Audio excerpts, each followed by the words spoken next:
네, 안녕하세요. 이제 3시 55분 돼가지고요.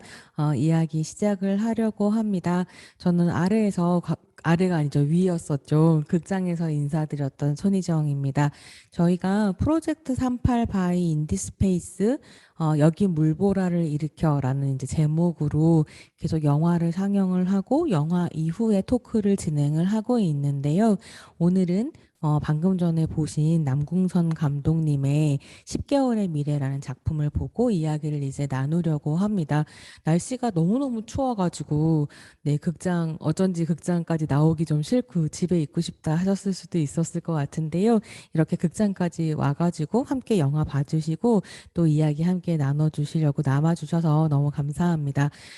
아래에서 또 말씀을 드렸었지만 위에 보시면 QR카드 코드 있잖아요. 그 QR코드 찍으시면 저희 오픈 채팅방으로 들어오실 수 있어요. 그래서 오픈 채팅방에서 영화 어떻게 보셨는지 이야기를 좀 나눠주시면요.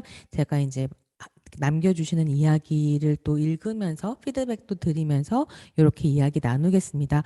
혹시 마이크 지금 잘 들리세요? 제가 극장 안 상황을 전혀 알 수가 없어가지고 잘 들리시면 채팅방에 응응 이렇게 찍어주시면 네, 잘 들리시는군요.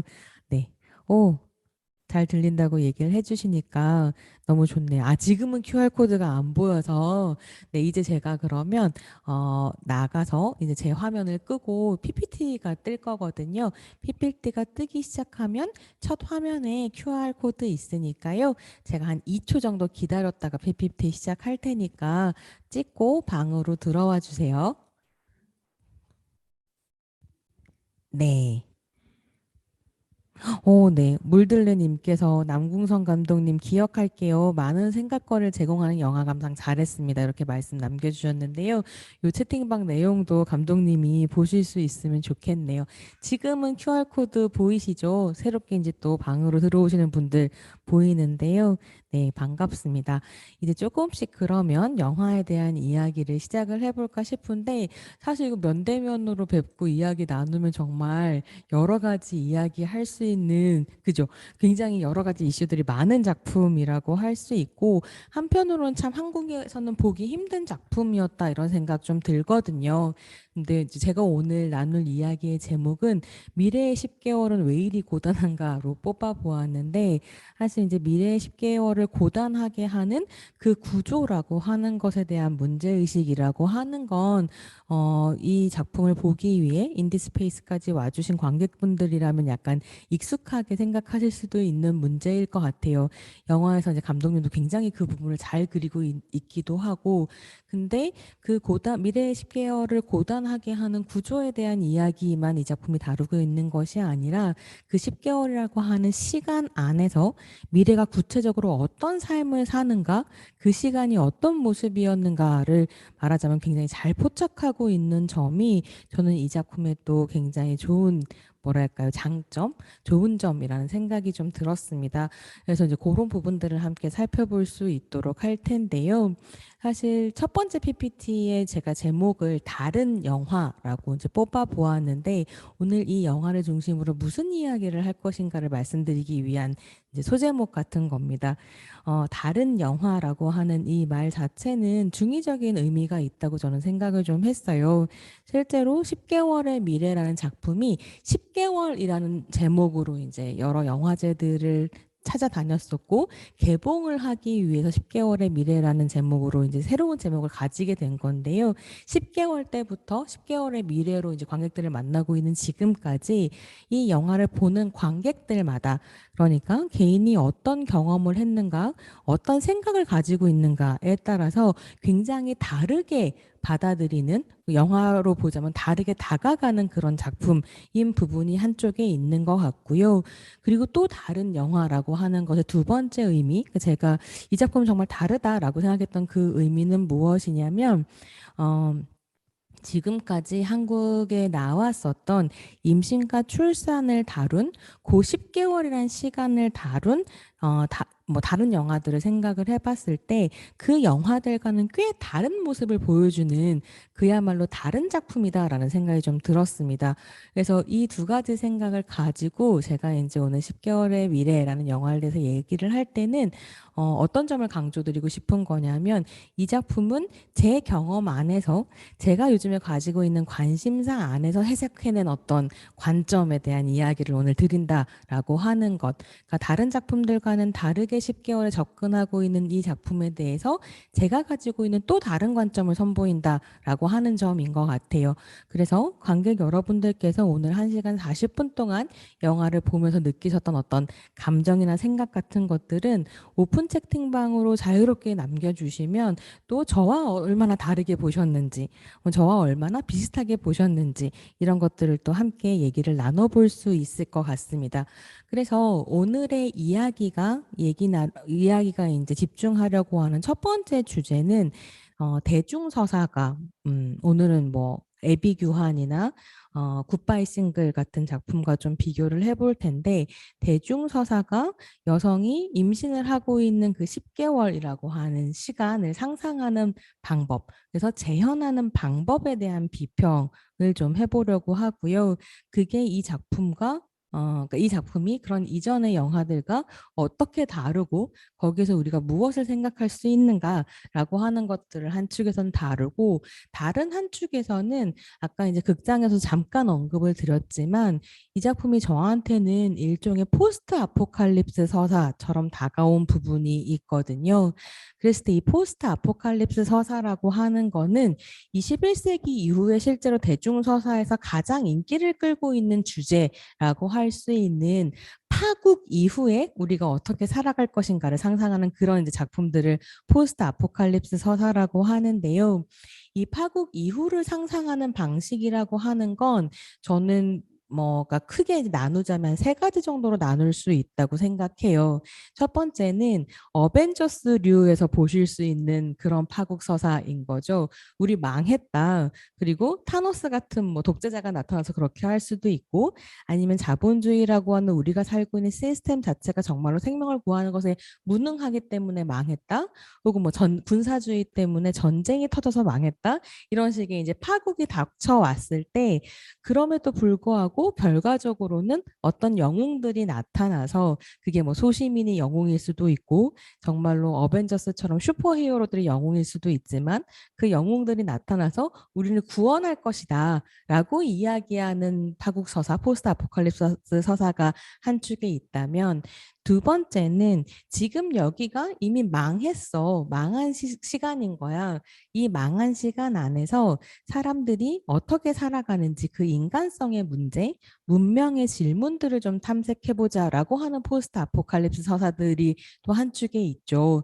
가장 흔한 경우가 말하자면 좀비 아포칼립스류라고 할 수 있을 텐데요. 좀비라고 하는 재난이 닥쳐와서 인류 문명이 파국에 처했는데 사실은 완전히 다 망해버린 것은 아닌 상황.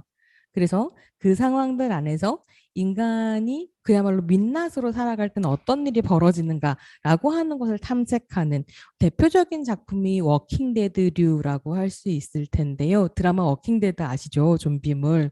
그런 작품들이라고 할 수 있을 텐데 사실은 이 작품들은 어떻게 보면 지금 여기에 왜 파국이 닥쳐오는가 자체보다는 사람들이 어떻게 살아가는가에 관심이 있는 그런 이제 포스트 아포칼립스류가 있다고 한다면 마지막으로는 그냥 망했다. 근데 우리가 살고 있는 이 세계가 망했고 그 세계의 절멸을 초래한 것은 우리가 살아가고 있는 이 시스템, 자본주의 시스템이거나 대의제 민주주의 시스템이거나 이런 시스템이 사실 사람을 살리는 것에 무능하기 때문에 망했다라는 생각을 가지고 있고 근데 그 자본주의나 자유민주주의 외부를 상상할 수 없기 때문에 그냥 세계의 절멸을 상상하는 류의 마크 피셔가라는 평론가가 그렇게 이야기를 했었는데요.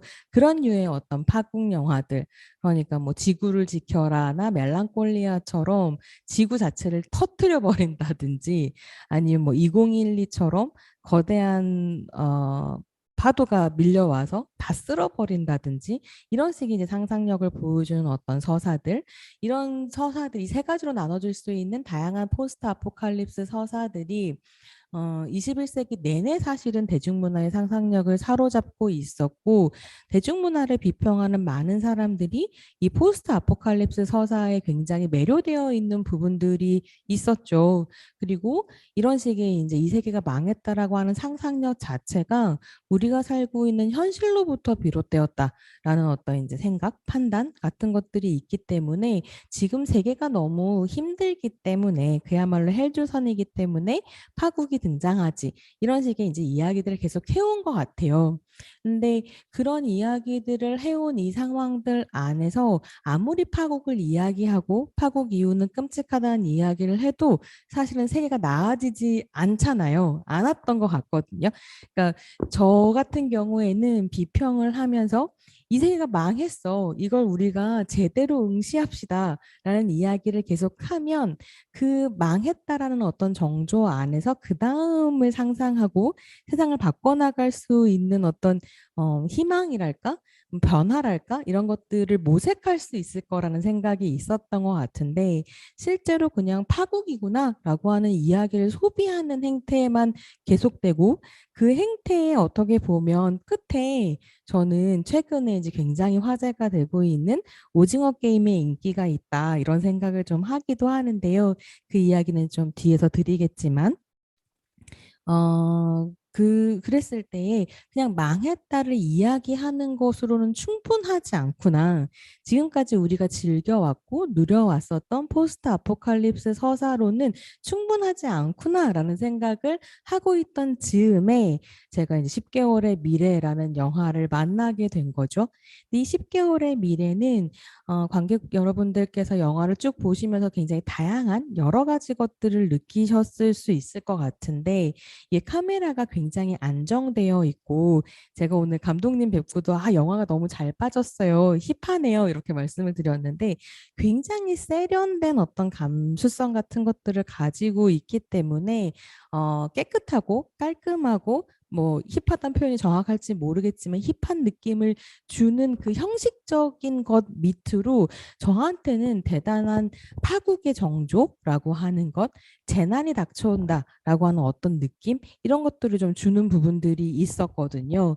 그래서 어떻게 보면 감독이 임신을 하고 있는 미래의 10개월을 따라가면서 그 상황 자체를 재난으로 감각하고 있는 것도 있지만, 그 임신한 10개월을 재난으로 만드는 이 사회 자체를 일종의 파국으로 보고 있는 것은 아닐까. 근데 파국이니까 다 망했고, 다 망했으니까 뭐 오징어 게임처럼 정말 생명, 목숨을 걸고 돈을 위해 달리자라고 이야기하는 방식이 아니라, 그 파국 이후에 우리가 어떻게 다시 시작할 것인가. 영화의 이제 맨 끝에 대사가 시작을 우리 이제 시작해보자라고 카오스한테 이야기한다는 점이 저한테 굉장히 인상적이었는데요. 그렇게 다시 시작을 이야기할 수 있는 포스트 아포칼립스 서사로서 이 작품을 좀 해석할 수 있지 않을까? 이런 생각을 했습니다.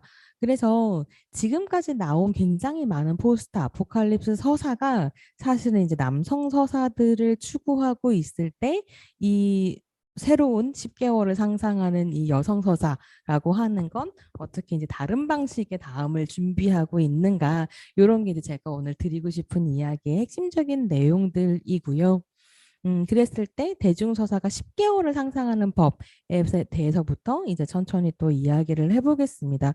남궁선 감독님이 이 미래의 10개월의 미래라는 작품에 대해서 인터뷰를 하면서 그런 이야기를 하시더라고요. 그러니까 왜 임신과 출산이라고 하는 문제를 영화로 다루고자 했는가, 이런 질문을 받았을 때 프로 초이스와 프로 라이프 사이에서 다른 이야기를 하기 어렵다고 느꼈다라는 이야기를 했습니다. 그러니까 무슨 이야기냐면 아이는 반드시 뭐 낳아야 하는 것이고 반드시 낳아야 하는 것이고 축복이고 여성이라면 당연히 기뻐해야 하고 그 영화 속에 나오는 그 대사처럼 너는 엄마잖아라고 이제 남자친구가 얘기하잖아요. 그 너는 엄마잖아라는 그 말 한마디에 담겨져 있는 임신에 대한 이 사회적인 편견이라고 하는 것, 어떤 스테레오타입이라고 하는 것을 막 강조하는 어떤 프로라이프, 생명은 당연히 지켜야지 라고 하는 이 프로라이프와 아니야 아이는 굴레고 그래서 사실은 아이를 당연히 낳아야 된다라고 이야기하는 것이 여성들의 선택권을 줄어들이고 있고 그래서 이것을 막 뭐 내가 당연히 임신 중지라고 하는 걸 선택할 수 있어. 그러니까 선택할 수 있어라고 이야기하는 건 굉장히 중요하지만 그걸 마치 뭐 내가 페미니스트라면 아니면 내가 여성의 권리에 대해서 고민하는 사람이라면 당연히 나태를 선택할 거야 라는 식으로 오해하는 이 사회의 프레임이 있다라고 이제 생각을 할 때 그러니까 프로 초이스가 나쁘다라는 의미가 아니라 프로 초이스를 둘러싼 어떤 편견이라는 것 안에서 굉장히 여성들이 즐겁고 신나게 임신 중지를 선택할 것이라고 생각하는 태아의 뭐 생명이라고 하는 걸 버리고 이런 식의 이분법적인 어떤 프레임 안에서 이 프레임이라고 하는 건 결과적으로는 프로 라이프를 지향하는 어떤 보수적인 세계관이 만들어낸 프레임이기도 한 거죠. 그런 프레임이 계속 공고히 되어가는 어떤 상황들 안에서 그리고 여성들이 자신의 몸과 맺는 관계, 이 세계와 맺는 관계 안에서 더 나은 내일을 이야기하기 어려운 현실들 안에서는 사실은 이제 아이를 낳는 것에 대한 복잡함, 낳을 수 있고 낳았을 때 어떤 어려움이 있고 그러나 어떤 즐거움이 있고 하는 것들의 다양한 스펙트럼을 약간 풀어내기 어렵다라는 생각을 하셨다는 거죠. 그래서 어떻게 보면 10개월의 미래라고 하는 작품은 지금까지 한국 사회가 써오고 있었던 그러나 이제 페미니즘이 굉장히 극복하고 싶어 했었던 그 프로 초이스와 프로 라이프 이분법 안에서는 잘 얘기되지 않았던 10개월을 이제 그리고 있는 부분들이 분명히 있고요. 이런 한계라고 하는 것이 있다는 것을 어떻게 보면 여성의 권리, 그리고 여성의 선택, 그리고 여성의 성적 권리를 고민하는 운동과 뭐 사유 안에서는 계속 고민을 했었기 때문에 우리가 이제 2019년에 낙태죄 폐지 헌법 불합치를 이끌어냈었던 운동을 이렇게 뭐라 그럴까 상징적으로 대변하는 운동이 모두를 위한 낙태죄 폐지 운동이라고 한다면 이 모두를 위한 낙태죄 폐지에서도 계속 벗어나려고 했었던 것이 이 프로 초이스와 프로 라이프의 이분법적인 갈등 구도였거든요. 생명의 태아와 여성의 선택이라고 하는 어떤 구도 안에서 우리가 임신 중지를 이야기하는 것이 아니다라고 하는 것을 사실은 이제 문학폐 운동이 계속 얘기를 한 부분들이 있었고 그래서 모두를 위한 낙태죄 폐지 운동 같은 경우에도 이 말을 그러니까 여성들의 그 성적 권리라고 하는 것에 주목하는 운동의 표현을 프로 초이스라는 식으로 단순하게 이야기하는 것이 아니라 성적 권리와 재생산 정의를 어떻게 한국 사회에서 실현할 수 있을 것인가 과정으로서 낙태죄 폐지라고 하는 것은 이제 계속 이야기해온 부분들이 있었던 거죠. 그래서 어떻게 보면 그렇게 페미니즘 담론이 열어온 어떤 틈새들 안에서 사실 이제 10개월의 미래라는 작품도 가능해지는 이런 부분이 있었다라는 생각이 좀 들더라고요. 그랬을 때 이 프로 라이프와 프로 초이스라고 하는 허상을 사실 그러니까 이 작품 같은 경우는 직접적으로 이야기하고 있다기보다는 이 프레임을 벗어났을 때 우린 또 그럼 어떤 이야기를 할 수 있는가 로 넘어가 있는 작품이라고 한다면 이 프로라이프 대 프로초이스한 허상을 정말로 잘 보여주는 영화가 1996년 에 나왔던 여기 벌써 제가 이제 오늘 이야기를 준비를 하면서 보니까 20년이 넘은 작품이더라고요. 시간이 참 빨리 간다라는 생각이 들기도 했고 한편으로는 이런 식의 담론들이 쌓이면서 우리가 좀 다른 이야기를 할 수도 있었던 거구나 이런 생각이 드는데요. 네, 1996년에 시티즌 루스라는 영화는 알렉산더 페인 감독이 이제 만든 작품이었어요. 네, 여러분들 이야기 잘 괜찮나요? 잘 듣고 계신가요? 제가 또 화면만 바라보면서 혼자 떠들고 있는 와중이라 약간 얘기가 잘 가고 있는가 이런 생각이 좀 들기도 하는데 네, 써니님께서 네라고 올려주셨습니다. 감사합니다. 네, 시티즌 루스는 알렉산더 페인 감독의 작품인데요. 이 작품 같은 경우에는 정말 기가 막혀요. 이거를 사실 관객분들께서 집에서 VOD 같은 걸로 보실 수 있으면 좋은데 아마 편하게 구해보시긴 좀 어려울 거예요. 근데 이거 검색해가지고 굉장히 파일 잘 찾으시는 분들 계시잖아요. 한번 찾아보시면 좋을 것 같은데요. 이 작품은 루스라고 하는 시티즌이죠. 시민 의 이제 이야기를 따라가고 있는데 어떤 이야기냐면 루스는 완전히 약물 중독자입니다. 그래서 지금 루스가 봉지를 이렇게 코에 대고 있잖아요. 본드 부는 장면이거든요. 그러니까 온갖 종류의 약물을 하는 완전한 중독자이고 뭐 그래서 이제 요 그 감옥에도 들어갔다가 나오고 뭐 리헵에도 들어갔다 나오고 이런 삶을 이제 계속 사는 거죠. 근데 루스가 어느 날 또 임신을 했다는 사실을 알게 됩니다. 근데 이게 굉장히 흥미로운 게 약물 중독자인 여성이 임신을 했을 때 미국 국가가 개입을 하더라고요. 개입을 해서 법정에서 당신이 아이를 낳아서 키울 수 있는 상황도 아니고 계속 약물 중독인 상태고 태아의 건강도 확신할 수 없고 그러니까 당신은 낙태를 하는 것이 좋겠다라고 이제 법원에서 권유를 합니다. 근데 루스가 이 완전히 그냥 약물 중독이라서 판단이 잘 안 되는 사람이기 때문에 누가 이래라 저래라 하는 것도 싫고 대화도 잘 안 되고 이제 그런 상황인 거죠. 그래서 법정에서 뭐 낙태를 해라 마라 하는 것이 사실은 마음에 들지 않고 그것에 대해서 자기의 의견을 이야기할 수 있는 상황이 아니기 때문에 상황이 기묘하게 꼬이면서 마치 내가 이 생명을 지키고 싶어서 근데 이 아이를 꼭 보호해서 낳고 싶어서 낙태를 하지 않겠다라고 이야기하는 것처럼 상황이 왜곡되는 어떤 상황들이 펼쳐지게 됩니다. 그리고 마침 이제 그때 1990년대 말 미국이라고 하는 것은 또 프로라이프와 프로초이스가 엄청나게 격돌하고 있는 정치 지형이었기 때문에 프로라이프 쪽에서 이 루스의 케이스를 파악하고 정치적으로 활용하기에 너무 좋은 어떤 케이스라고 생각하게 되는 거죠. 그래서 아이를 지키려고 하는 한 여성의 이 아름다운 모성이라고 하는 것을 뭐그 여성의 선택권이라는 뭐 허상으로 말하자면 뭐 침해를 하려고 한다라면서 이제 루스를 홍보하기 시작하고요. 약간 성모처럼 만드는 거죠. 루스를 홍보하기 시작하고 루스에게 당신이 아이를 끝까지 지켜서 낳는다면 얼마만큼의 돈을 주겠다 이렇게 얘기를 하게 되죠. 그런 와중에 루스는 또 프로초이스를 이야기하는 페미니스트 집단의 공동체 생활을 하는 집에 이제 우연히 들어가게 됩니다. 또 프로초이스 쪽에서는 당신이 선택을 해야 된다. 당신이 지금 아이를 낳을 수 있는 상황이냐라고 이제 또 설득을 하는 거죠. 그래서 루스는 프로라이프와 프로초이스 사이에서 엄청난 갈등을 하게 되고요. 프로초이스를 이야기하는 페미니스트들, 여성인권 운동을 하는 사람들의 입장에서는 프로라이프가 아이를 낳는다고 하면 엄청난 돈을 루스에게 주겠다라고 제안한 것 때문에 내부에서 또 갈등이 시작되죠. 우리도 루스를 이렇게 설득해야 된다라고 하는 사람들과 아니다, 우리가 운동을 하는 것은 누구를 매매하거나 이런 방식으로 하려는 것이 아니지 않느냐.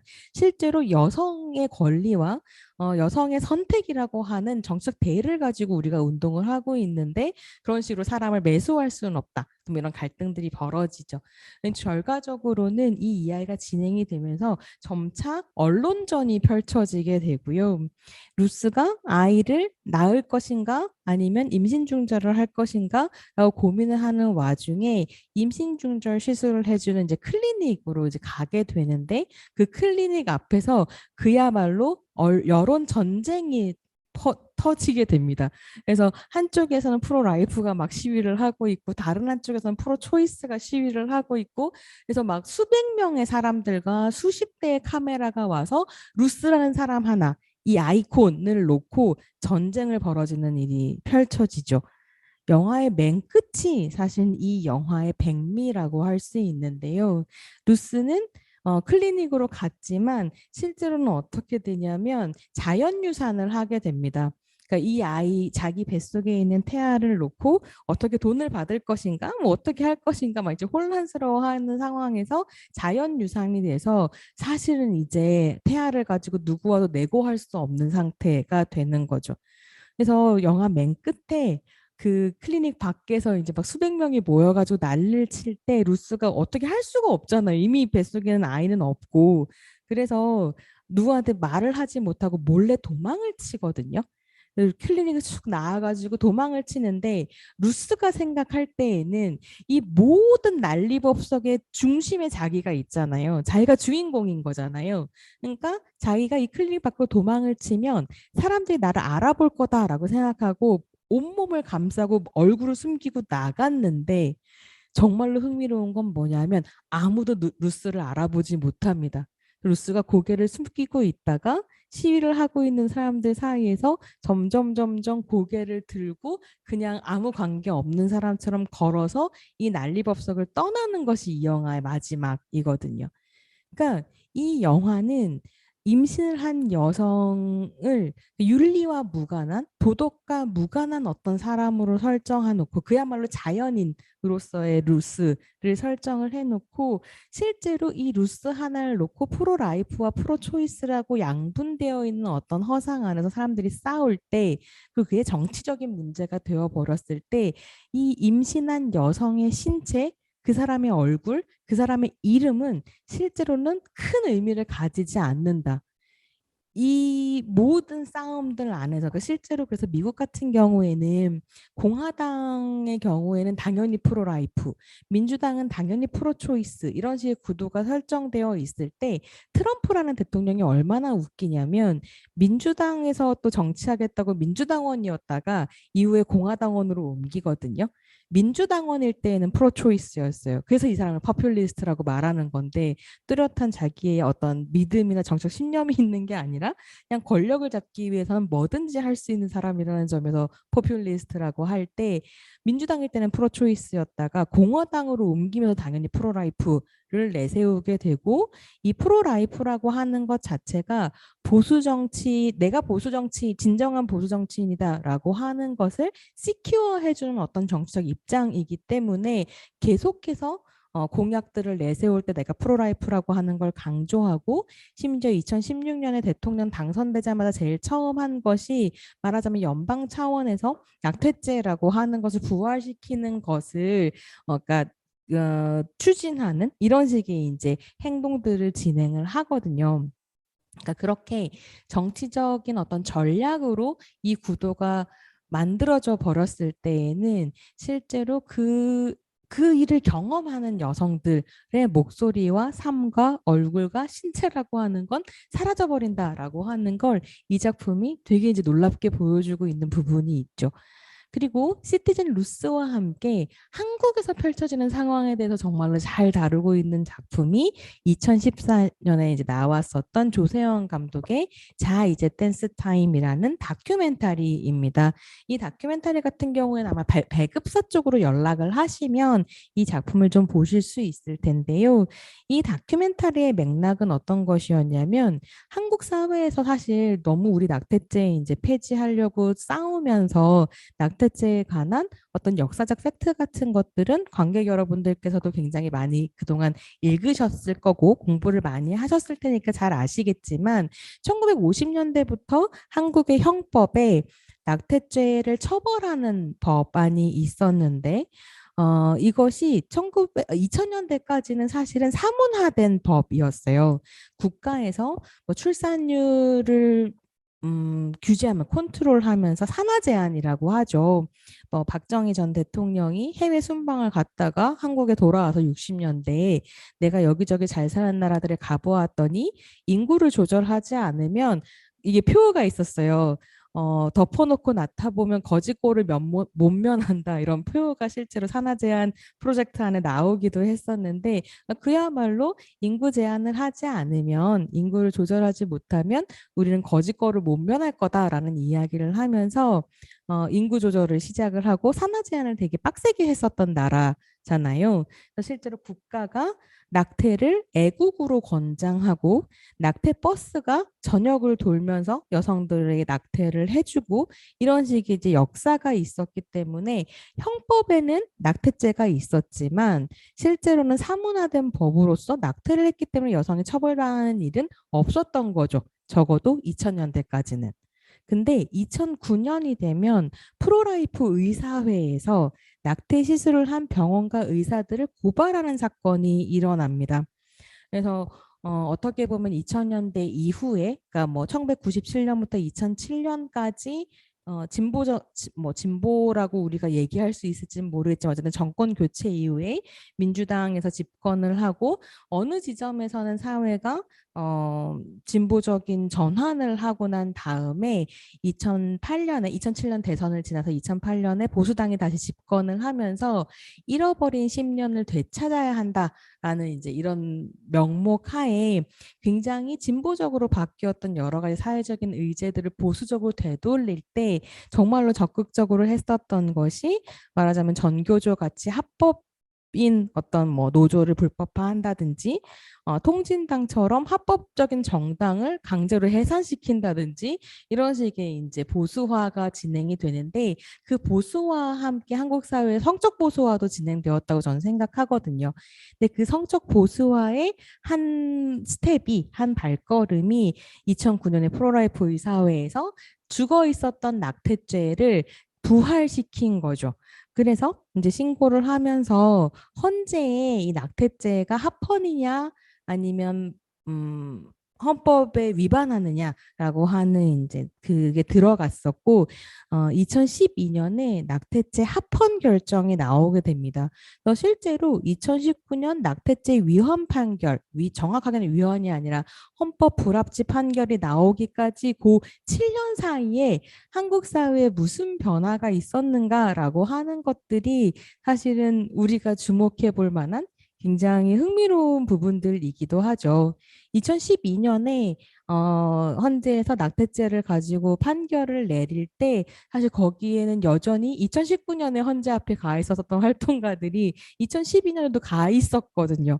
근데 그때는 굉장히 주목을 받지 못했고 대중적으로도 쓸쓸한 어떤 것들이 있었다고 한다면 2012년 이후에 2015년 페미니즘 리부트를 지나면서 그러니까 페미니즘 대중화 물결을 지나면서 사실은 한국 사회에서도 낙태죄라고 하는 것이 대중적으로 굉장히 많이 이야기가 되고 여성들이 정말 많은 관심을 가지고 특히나 한국뿐만이 아니라 뉴질랜드라든지 뉴질랜드가 아니죠. 아일랜드라든지 핀란드라든지 이런 나라가 함께 검은 시위, 그러니까 전 세계적인 연대가 이제 만들어지면서 대중들이 목소리를 함께 얹고 그 대중의 목소리를 받아서 정치적인 의제로 벼려내고 그것들을 또 정치인들한테 로비하고 이런 한국의 시민운동, 페미니스트 시민운동이라고 하는 것들이 다 결집되면서 2019년에 낙태죄 위헌 판결까지 끌어낼 수 있게 되는데요.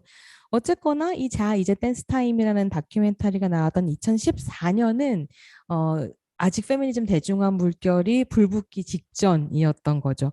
그래서 2012년에 낙태죄가 합헌 결정이 나는 이런 상황들 안에서 조세영 감독을 비롯한 여성 이제 다큐멘터리스트들이 그런 생각을 했었다는 거예요. 2009년에 프로라이프 의사회가 이거를 이제 문제 제기를 하고 그게 기사로 나오고 그랬을 때 또 프로라이프, 프로초이스 나눠져 가지고 성명 내고 운동하고 이런 상황들이 펼쳐질 때 뭐라 그럴까요?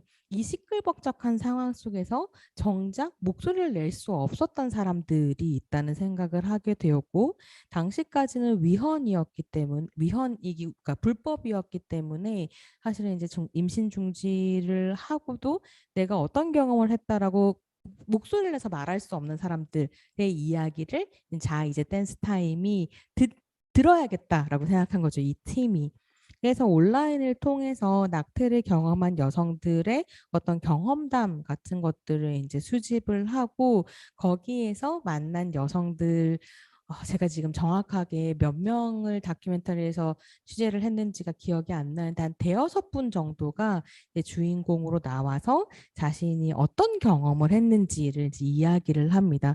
근데 제가 2014년쯤에 이 작품을 봤을 때 정말로 놀랍다라고 생각했던 건 어떤 거였냐면 여전히 그때에도 불법이었기 때문에 사실 얼굴을 드러내고 특히나 이제 이게 굉장히 윤리적이고 도덕적으로 문제가 있다는 낙인이 크게 찍혀 있는 일이었기 때문에 당시까지 낙태라고 하는 것이 사람들이 자기의 얼굴을 드러내고 이런 이야기를 하는 게 쉽지 않았었던 거죠. 그래서 그랬을 때 이 자 이제 댄스 타임이 그런 어떤 불합리한 상황이라고 하는 걸 관객들한테 보여주기 위해서 모자이크라고 하는 장치를 굉장히 놀랍게 사용하는 부분들이 있거든요. 잘 생각해 보면 우리가 뉴스 프로그램을 보거나 르뽀라든지 아니면 다큐멘터리 같은 걸 봤을 때 모자이크를 사람들한테 이제 씌우잖아요. 어떤 작품이. 근데 그 모자이크를 왜 씌우는가 생각해 보면 그 모자이크 뒤에 있는 사람들이 굉장히 수치스러운 일을 했을 때, 잘못을 했을 때 문제가 있기 때문에 모자이크를 씌우죠. 근데 자이즈 댄스 타임 작품은 어떻게 진행이 되냐면 실제로 처음 이제 다큐가 시작이 되면 낙태를 경험했었던 여성들이 다 얼굴에 모자이크를 처리를 하고 이야기를 해요. 자기 어떤 경험에 대해서.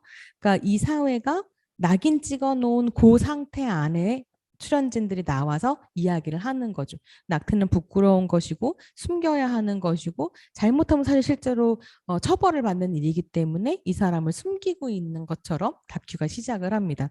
근데 다큐가 진행이 되다가 어느 순간이 되면 그 모자이크가 하나씩 하나씩 싹 다 벗겨지거든요. 모자이크가 싹 벗겨지면서 여성들이 자신의 얼굴을 드러내고 자신의 경험을 직접 이야기하는 그러면 그렇게 함으로써 실제로 자 이제 댄스 타임이라고 하는 이 작품은 임신 중지라고 하는 것이 수치스러운 수치라든지 죄라든지 잘못, 생명 경시 이렇게 단순한 단어로 설명될 수 없는 일이라고 하는 것. 그것은 수치스러워할 일도 아니고 우리는 좀 더 그것에 귀 기울여야 하는 어떤 경험이라고 하는 것. 이런 것들을 이제 보여주게 됩니다. 그래서 그 모자이크 정치라고 하는 것이 저한테는 굉장히 인상적이었던 작품이고 그랬을 때 한 사람의 이야기가 아니라 여러 사람의 이야기를 들으면서 그 몸이 실제로 어떤 경험을 하는가라고 하는 아주 구체적인 이야기들을 하는 거죠. 실제로 2014년까지 3명의 1명이 한국 사회에서 임신 중지를 경험한다라고 했을 때 정말로 많은 사람들이 경험을 하고 있는데 어째서 우리는 이 이야기를 하나도 할 수 없었는가라고 하는 이제 어떤 질문 같은 것들이 다큐가 던지고 있는 부분이 있고요. 좀 흥미로운 건 이런 거예요. 그렇다고 해서 이 여성들이 모두 같은 걸 경험하고 있다고 얘기하진 않습니다. 전혀 다른 경험들을, 그러니까 어떤 공통점들을 공유할 수는 있지만 굉장히 다른 맥락에서 어, 이 임신 중지라고 하는 것들을 경험을 하고 있고 그래서 이 다큐 밖으로 또 나가게 되면 결혼한 여성들의 낙태와 결혼하지 않은 여성들의 낙태는 또 사회적으로 다르게 담론화되어 있기 때문에 그래서 또 다르게 경험을 하는 거죠. 자이제 댄스 타임이 보여주는 제일 큰 차이는 뭐냐면 실제로 국가가 낙태가 애국이라고 이야기하면서 여성들에게 낙태를 권장하던 시절에 임신 중지를 경험했었던 여성들과 이제 그렇게 해서 1980년대까지 산하 제한이 엄청나게 성공해요. 그러니까 한국 사회가 전 좀 놀랍다고 생각하는 게 국가가 뭘 하겠다라고 결정하고 마음을 먹으면 국민들이 정말 일사불란하게 잘 따라주는 것들이 있는 것 같아요. 그래서 산하 제한이 굉장히 성공을 하게 되고 80년대 말이 되면 한국에서 이제 어떤 문제의식이 대두하게 되냐면 이렇게 인구를 줄여나가다가는 옆나라 일본처럼 고령화 사회가 이제 문제가 될 수 있겠다. 재생산 지수라고 하는 게 인구 재생산 지수라고 하는 게 떨어지면 한편으로는 노동력이 줄어들기도 하지만 국가의 입장에서는 시장의 입장에서 봤을 때에는 소비력이 떨어지는 것이기도 하거든요. 그래서 80년대 말이 되면 아 뜨거 하면서 산화 제한을 멈춥니다. 그래서 그때까지 뭐 80년대까지는 덮어놓고 놨다 보면 거지꼬를 못 면한다. 둘만 낳아 잘 키우자. 하나만 낳아 잘 키우자. 잘 키운 딸 하나 열아들 안 부럽다. 이런 식의 이제 막 구호들을 만들다가 90년으로 넘어가기 시작하면 다시 모성을 권장하고 아이를 낳으라고 이야기하고 낙태는 죄라고 낙인 찍기 시작하고 그것과 더불어서 문란하게 자기 몸을 굴린 여자들이나 낙태를 하고 이 낙태한 여자들이 결과적으로는 불임이 되고 불임은 여성이 잘못이다라는 이제 이 담론으로 90년대 쫙 끼워지게 되거든요. 그러면서 이 낙태에 윤리적인 낙인이 찍히게 되고 2021세기로 넘어가게 되면 정말로 하면 안 되는 짓처럼 이야기가 19년 동안 지속되어 온 거죠. 저는 낙태죄 폐지라고 하는 이것은 그러니까 법을 바꿔내는 투쟁일 뿐만이 아니라 어떻게 보면 지난 20년간 한국 사회를 지배하고 있었던 여성의 신체를 컨트롤하는 담론을 여성들 스스로 뒤집은 역사적인 사건이라고 생각하는 부분들이 있는데 어쨌든 그 21세기 초반에 그런 상황들 안에서 또 낙태를 경험한 여성들은 낙태가 애국일 때 경험한 여성들과는 완전히 다른 경험을 하게 되는 거죠. 애국일 때 경험한 여성들이 이 다큐 안에서는 막 하하호호 하면서 물론 모든 여성이 그 시대에도 낙태를 같은 방식으로 경험하지 않으셨을 거라고 저는 생각해요. 그런데 어쨌든 다큐에 나오는 분들은 하하호호 하면서 어떤 얘기들을 농담처럼 그냥 하실 수도 있는 경험인 분들도 계셨다고 한다면 21세기 이후에 낙태를 경험한 사람들은 엄청난 공포와 죄책감과 아무에게도 말해서는 안 되는 어떤 것으로 이제 경험을 하는 이런 것들을 자이제 댄스 타임이 배치를 하죠. 그래서 이게 매우 개인적인 경험이지만 개인만의 경험이지는 않은 이제 이런 부분들을 다큐가 잘 짚고 있습니다. 그러면서 이 다큐의 이제 맨 끝에 가게 되면 그런 장면이 나와요. 한 출연자가 이제 인터뷰를 하면서 그 자기가 임신 중절 시술을 받은 병원 1층에 설렁탕 집이 있었다는 거예요. 근데 혼자 가서 시술을 받고 내려와서 이제 좀 쉬고 내려와서 설렁탕을 한 그릇 먹고 이제 가려고 설렁탕 집에 들어갔는데 먹으면서 이제 눈물이 난 거죠. 여러 가지 복잡한 상황, 생각과 마음 안에서.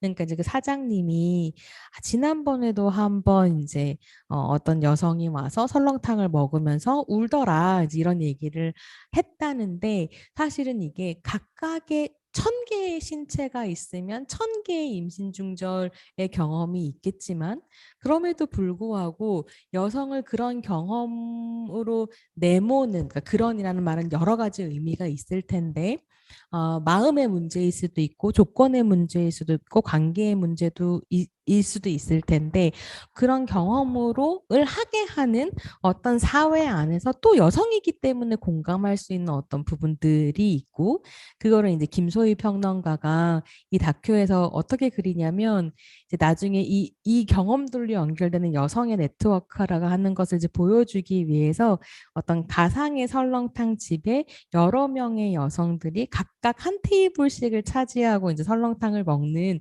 이런 모습들이 나오는데요.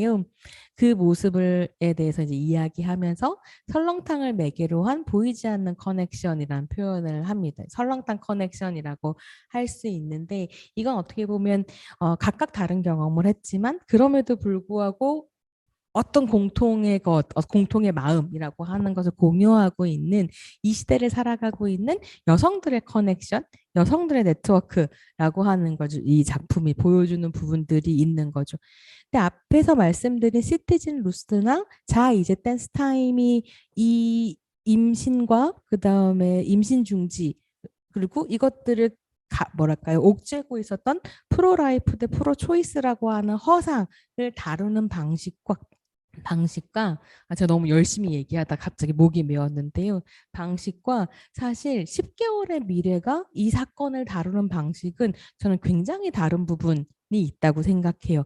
그 굉장히 다른 부분을 이제부터 이제 이야기를 할 텐데 다른 부분이 있을 때에도 사실은 만나고 있는 지점은 무엇이냐면 어쨌든 이 사회가 이 여성의 경험이라고 하는 것을 어떤 편견 안에서 그리고 어떤 스테레오타입 안에 가둬놓을 때에는 도저히 포착할 수 없었던 구체성 이라고 하는 것, 다양성이라고 하는 걸 시티즌 루스와 자 이제 댄스 타임이 고민하고 있는 것만큼 사실 10개월의 미래라고 하는 작품도 고민하고 있다는 점입니다. 다만 10개월의 미래는 저 프로라이프와 프로초이스의 도시 간의 그 임신이라고 하는 경험을 가둬놓았기 때문에 사실은 지금까지 우리가 잘 이야기할 수 없었던 그리하여 결국은 출산함이라고 하는 문제를 이제 적극적으로 그리는 그런 작품이라고 할 수 있겠죠.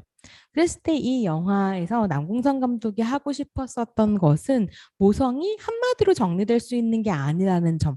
그러니까 낳을 것이냐 말 것이냐 또 단순히 초이스냐 생명이냐로 얘기할 수 없는 것이라고 한다면 그리고 그게 그렇게 얘기할 수 없는 것인 이유는 사실은 여성의 몸 안에서 모든 일이 벌어지고 있기 때문에 여성의 몸과 태아가 그렇게 이분법적으로 쉽게 나뉘어질 수 있는 것도 아니고 여성이 임신을 하는 것도 혼자서 하는 것이 아니라 여러 가지 관계에서 하게 되는 것이고 그리고 임신 중절을 선택하게 된다고 하더라도 이 선택까지의 과정이라고 하는 것도 복잡한 맥락이 있는 것이고 이런 이제 상황들이 다 놓여 있는 거잖아요.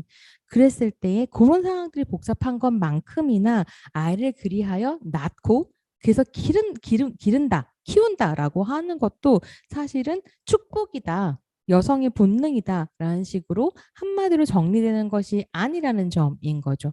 그래서 남궁선 감독이 실제로 스스로 임신과 출산을 경험하면서 이 문제에 대해서 더 많이 고민을 하게 되었다라고 이야기를 하는데요. 모성은 한마디로 정리되는 것이 아니고 회색지대에서 대부분의 인물들이 살아가고 있고 어떤 틀을 벗어나면 그러니까 이 임신하고 여성이 모성을 실천하고 이런 것들을 좀 다양성을 보여주고 어떤 엄마에겐 모성이 없고 어떤 엄마에게 있는 모성은 A고 어떤 엄마의 모성은 B고 라고 하는 식의 다양한 모습을 보여주면 즉각적으로 특히나 대중서사 안에서는 불편해하는 사람들이 있기 때문에 많은 대중서사들이 임신은 축복이지 라고 한마디로 정리하려 든다라는 거죠.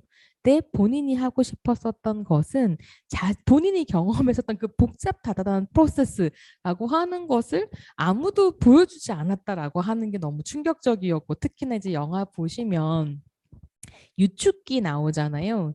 유축기라고 하는 걸 써야 된다는 생각을 해본 적이 없었는데 그러니까 그런 식의 전혀 이제 한국 뭐 최근에는 뭐 캐나다나 이런 데서 나오는 드라마들에서 유축기도 막 보여주고 이러긴 하던데 몇 년 안 됐거든요.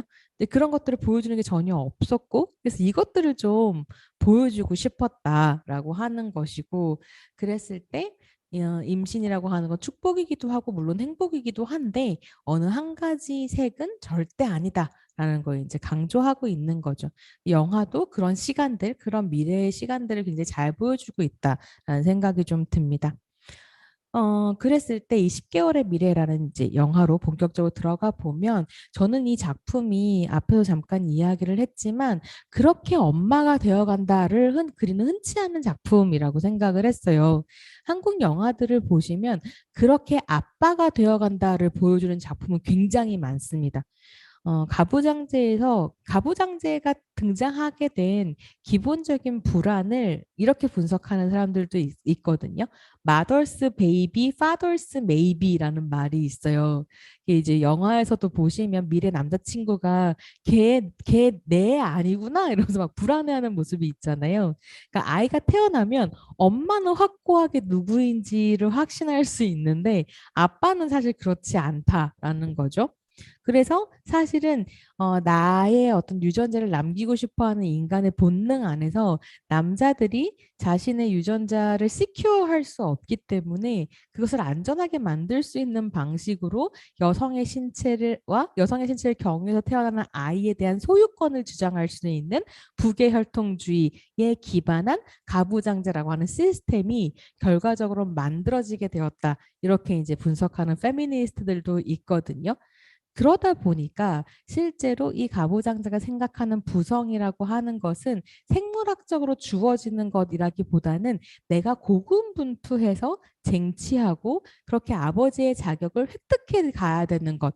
굉장히 문화적이고 역사적인 것으로 부성은 많이 상상이 되죠. 그래서 영화들 안에서 내 자식인지 몰랐는데 어떤 아이가 찾아와서 굉장히 뭐 한량이거나 아니면 뭐 뭐 어른으로 성장하지 못해서 여전히 소년처럼 굴거나 이런 남자들이 아이를 만나면서 아버지로 성장해가는 이런 식의 이야기들은 굉장히 많습니다. 근데 가부장제의 상상력 안에서 마더스 베이비이기 때문에 여성은 자궁을 가지고 있고, 그러니까 이 가부장제가 상상하는 시스젠더 중심적인 사회 안에서 당연히 여자는 자궁을 가지고 있고 그 자궁이 아이를 낳는 것은 자연스러운 일이며 아이가 태어나면 넌 엄마잖아 라는 말 한마디로 그것이 본성으로 이렇게 세팅되는 이런 사회 안에서 사실 여성들은 그렇게 엄마가 되어간다라고 상상되지 않습니다. 그냥 여자로 태어난 순간 엄마 자질을 타고 난다고 상상이 되죠. 특히나 남성 서사안에서 여성들은 더욱더 그렇게 그려집니다.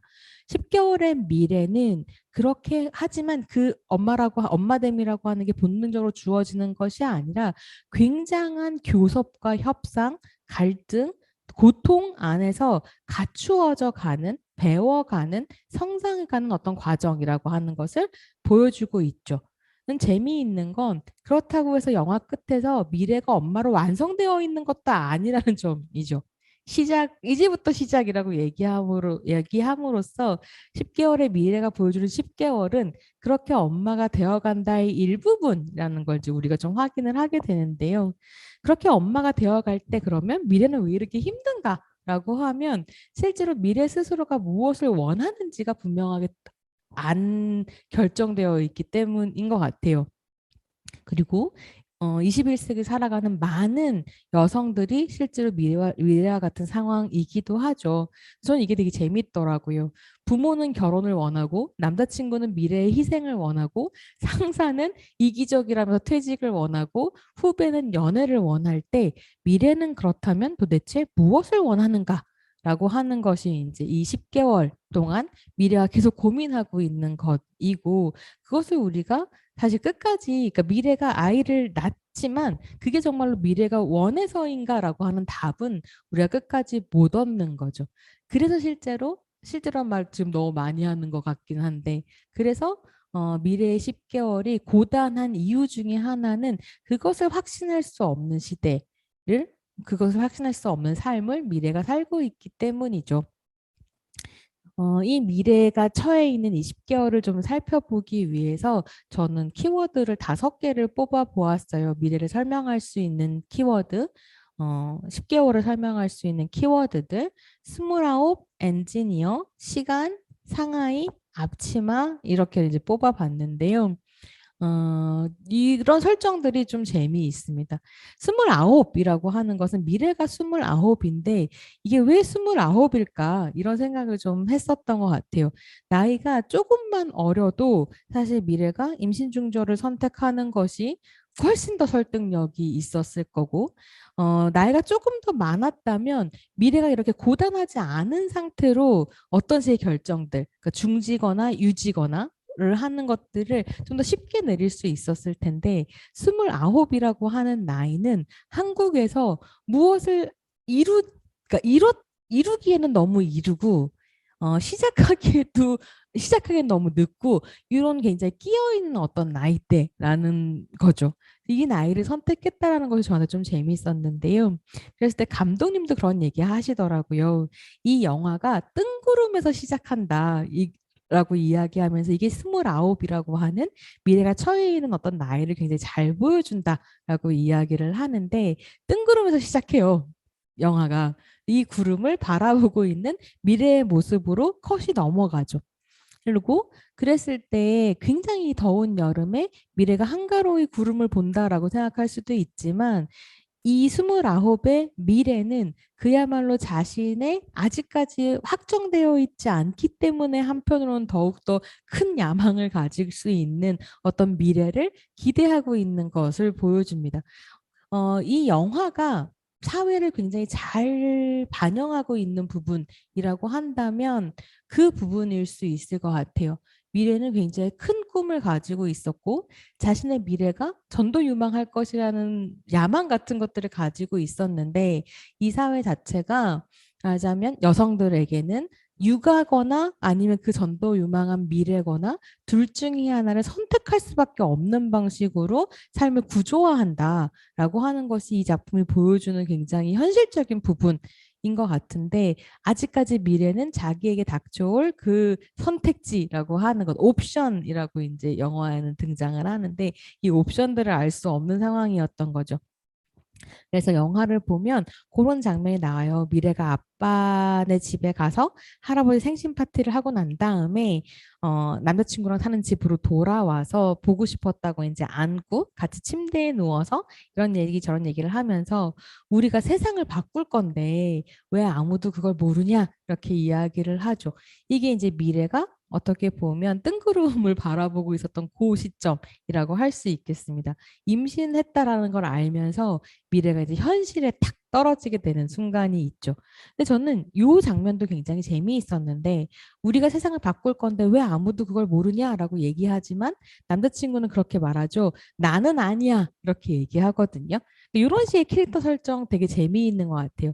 남자친구는 사실은 하루하루를 살아가는 것이 훨씬 더 중요한 사람이고 굉장히 큰 꿈을 가지고 있는 사람은 아닌 거죠.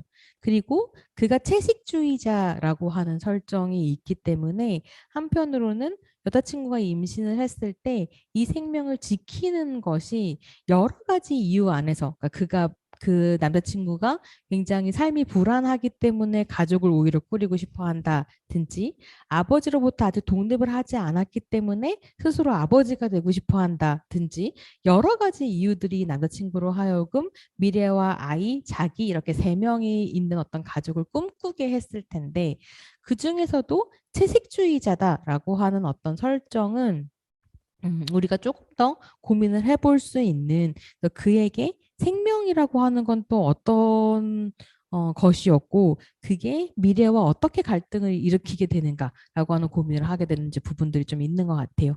어쨌든 뜬구름을 보고 누워있던 미래 그리고 이 미래의 평온함을 깨는 것이 이제 재난 문자죠. 저 재난 문자는 지금이 굉장히 더운 여름이다라고 하는 미래의 답답함을 더위라고 하는 체온적 감각과 연결하는 부분도 있지만 한편으로는 지금부터 미래에게 닥칠 일은 일종의 재난과도 같다라는 경고 메시지처럼 다가오는 부분도 있습니다. 그렇게 미래에게는 재난이 닥쳐옵니다. 임신이라는 재난이죠. 두 번째 키워드는 엔지니어인데요. 이 엔지니어라고 하는 부분이 미래의 성격을 굉장히 잘 보여준다고 저는 생각을 했는데요. 생각하고 코딩을 하고 코드를 짜고 무언가를 계산해서 계산하면 정확하게 답이 떨어지는 것이 코딩인 거잖아요. 그 답을 찾는 것에 익숙한 사람이고 더 몸을 움직이기보다는 끊임없이 로직을 굴리는 사람인 거죠. 그래서 자기가 임신을 했다는 걸 알게 되었을 때에도 어떤 식의 적극적인 실천을 하거나 몸을 움직인다기보다는 계속 생각합니다. 이게 일어날 수 있는 일인가? 없는 일인가? 난 무엇을 해야 되는가? 라고 하는 질문들을 계속 던지고요. 그러면서 찾아가는 병원이 저 백현진 씨가 연기하는 저 의사 캐릭터 굉장히 흥미롭잖아요. 저 의사 캐릭터를 보면서는 저는 이 작품의 재미있는 점이 뭐라고 생각했냐면 그러니까 미래가 임신을 하고 유지할 거냐 중지할 거냐 이 고민을 하게 되는 관계적 망이라고 하는 걸 이 작품이 굉장히 잘 보여주고 있거든요. 혼자서 임신하고 혼자서 임신 중지를 하는 것이 아니다라고 하는 그 관계적 망들을 굉장히 잘 보여주면서도 미래의 시간에 오롯이 집중하는 요 두 가지의 어떤 줄타기 같은 걸 굉장히 잘하고 있는 영화인데 그랬을 때 주변 인물들의 복잡성을 잘 살리고 있는 것이 이 영화의 장점이기도 한 것 같아요, 저는. 그래서 저 의사를 보면 너무 당연히 프로라이프의 가치를 보여주고 있는, 그러니까 프로라이프 대 프로초이스라는 이분법 안에서 프로라이프를 담당하고 있는 것처럼 보였지만 처음에는 그래서 굉장히 기분 나쁜데? 라는 생각이 들었는데 그 기분 나쁜데라고 생각하면서도 사실 여러분 이거 이 사람 이 배우가 백현진 씨 아티스트인데 음악 뮤지션인데 어디서 봤는지 기억나세요? 요즘에 종종 영화에서 저런 캐릭터 저런 비슷한 캐릭터 나오는데 그 제가 갑자기 또 영화 제목이 생각이 안 나네요. 영어 토익반. 삼진그룹 영어 토익반인가요? 네, 삼진그룹 영어 토익반에 그 굉장히 뭐랄까 갑질하는 상사로 네, 상무님으로 나온 사람이잖아요. 근데 그 상무님 캐릭터도 잘 생각해 보시면 말도 안 되게 폭력적인 캐릭터인데 실제로 사악한 캐릭터는 아니거든요. 그런 이상한 성격을 굉장히 잘 보여주는 이제는 배우라고 불러도 괜찮을 것 같은데 배우인데 이 작품 안에서도 프로 라이프를 대변하고 있는 것처럼 보이지만 사실 끝까지 현실적으로 미래에게 도움을 주는 의사는 저 사람이기도 하죠. 그러니까 그랬을 때 이 프로라이프 프로초이스라는 도식이 누군가를 되게 쉽게 악마화할 수는 있지만 그리고 실제로 악마처럼 플레이하는 사람도 있지만 어 단순히 그렇게 사람들을 정치적 입장이라든가 이런 입장에 따라서 낙인 찍을 수 없다라고 하는 걸 보여준다는 생각도 좀 들더라고요. 어쨌든 병원에 찾아가서 그런 이야기를 하죠. 이거 사람인지 확인해 볼 수 있냐라고 미래가 물어봐요. 그래서 그럼 낙태는 할 수 있냐 이렇게 물어보는데 저 의사가 굉장히 냉정한 얼굴로 낙태 불법이고 뭐 유전자 검사 같은 거 해볼 수 있지만 그것도 사실 하면 안 되는 거고 낙태 같은 경우에도 강간을 당했거나 근친상간이거나 이러면 낙태를 할 수 있는데 그것도 증명해야 되고 사람들이 얼마나 어렵게 임신하는데 너 낙태라니 그게 말이 되니? 이런 식의 이제 뉘앙스로 얘기를 하죠. 굉장히 합리적인 것처럼 이제 이야기를 합니다. 의사에게도 로직이 있고 의사가 그 로직을 이야기했을 때 엔지니어인 미래도 로직으로 대응을 해야 되는데 그랬을 때 미래가 내놓는 로직이 저거라는 거예요. 나처럼 어떻게 임신한 건지 전혀 모르는 경우 어떻게 할 거냐. 이게 외계에서 침공한 악마의 씨 같은 건 줄 어떻게 아냐. 그러면서 법적 책임은 누가 지냐 이렇게 가거든요. 그러니까 그랬을 때 제가 이 장면이 굉장히 블랙 코미디로서 잘 짜여졌다라고 생각한 것은 의사가 프로초이스적인 입장을 로직으로 내놓았을 때 낙태를 고민하고 있는 여성이 또 다른 로직으로 말도 안 되는 걸 내놓는 것처럼 보인다는 거죠. 그랬을 때 미래의 이 로직이 아닌 로직이라고 하는 것이 한편으로는 이 의사의 로직을 마찬가지로 말도 안 되는 것으로 깨는 이런 식의 이제 디테일링 같은 것들이 등장한 것이 재미있다는 생각이 좀 들었어요. 그랬을 때 그 말도 안 되는 의사의 로직이라고 하는 것에 대해서 미래가 일침을 가하죠. 이렇게 하면 뭐 저출산이 고출산이 되냐? 라고 질문을 던지고 실제로 그것이 고출산으로 이어지지 않는다라고 하는 것은 우리가 모두 알고 있습니다. 그러면서 사실 이 작품의 굉장히 중요한 문제의식 중에 하나가 이제 어떻게 보면 프로 초이스. 그러니까 저 병원의 저 의사가 굉장히 상품을 판매하는 것처럼 보이는 것도 한편은 프로 초이스와 프로 라이프라고 하는 프레임의 허상을 보여준다는 생각이 좀 들기도 하더라고요. 여성이 임신 중지를 할 수 있어야 된다라고 하는 목소리가 얼마나 훨씬 더 복잡한 맥락 안에서 나왔는가라고 하는 것이 이런 장면들 안에서 등장하게 되는 부분들이 있는데 이 의사가 이렇게 얘기하죠. 그러니까 미래가 생각해 보겠다라고 하니까 생각하지 말아라. 생각을 하면 안 된다. 이거는 시간 싸움이고 생각을 하면 시간이 사라진다. 라고 하는 점이 저는 이 작품의 굉장히 중요한 포인트였다는 생각을 또 하게 된 부분이 있습니다. 이거는 조금 더 과도하게 해석을 해서 연결을 하자면 실제로 헌재에서 낙태죄 헌법 불합치 판결을 내고 난 다음에 지금 우리가 성적 권리와 재생산 정의라고 하는 부분에 있어서 법적 공백 상태에 놓여 있잖아요. 법이 사라지고 난 다음에 그렇다면 어떻게 여성들이 더 건강하게 포괄적으로 성교육을 받고 임신과 출산에 대한 정확한 정보를 얻고 시가 너무 늦지 않게 적절하게 필요한 조치들을 취할 할 수 있는가라고 하는 것들을 법적으로 만들어서 그 공백을 채워 넣어야 하는데 그 공백을 채워 넣지 않을 때 또 여전히 계속해서 위험에 내몰리는 것은 구체적인 얼굴과 이름을 가진 여성들이고요.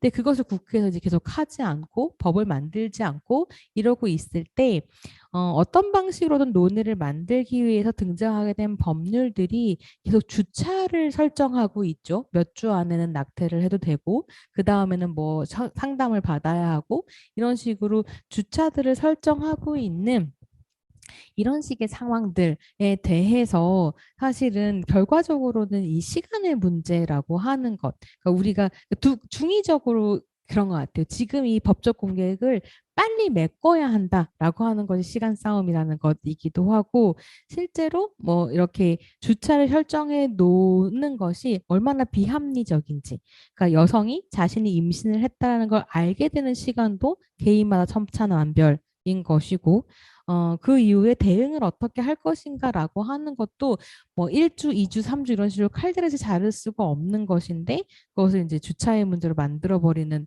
것에 대한 비판으로까지 좀 확장해서 읽어볼 수 있는 부분이 아닌가 이런 생각들을 해보았습니다. 그리고 이제 네 번째 키워드로 넘어가게 되면요. 상하이라는 키워드가 저는 어떻게 보면 그 시간이라고 하는 것만큼이나 이 작품에서 중요한 키워드라고 생각했는데요. 10개월이 이제 10개월의 미래로 이름을 바꾸고 개봉을 준비하기 전에 대표적인 이미지가 이런 이미지들이었거든요. 포스터 이미지도 요 이미지였어요. 그러니까 그건 결과적으로 무슨 말이냐면 이 미래가 왜 이렇게 고단한가라고 질문을 했을 때 미래를 고단하게 만드는 사회의 핵심적인 구조는 무엇이냐면 생산과 재생산의 영역, 공적 영역과 사적 영역을 명확하게 이분법적으로 나눈 다음에 생산 노동은 말하자면 돈을 벌 수 있는 노동이고 이것들은 남성에게 최적화되어 있고 재생산 노동이라고 하는 것, 임신과 출산이라고 하는 것, 돌봄 노동, 육아 노동, 가사 노동 이런 식의 다양한 노동이라고 하는 것은 여성이 아이를 낳고 먹일 수 있는 어떤 신체적인 구조를 가지고 있기 때문에 여성에게 최적화되어 있다.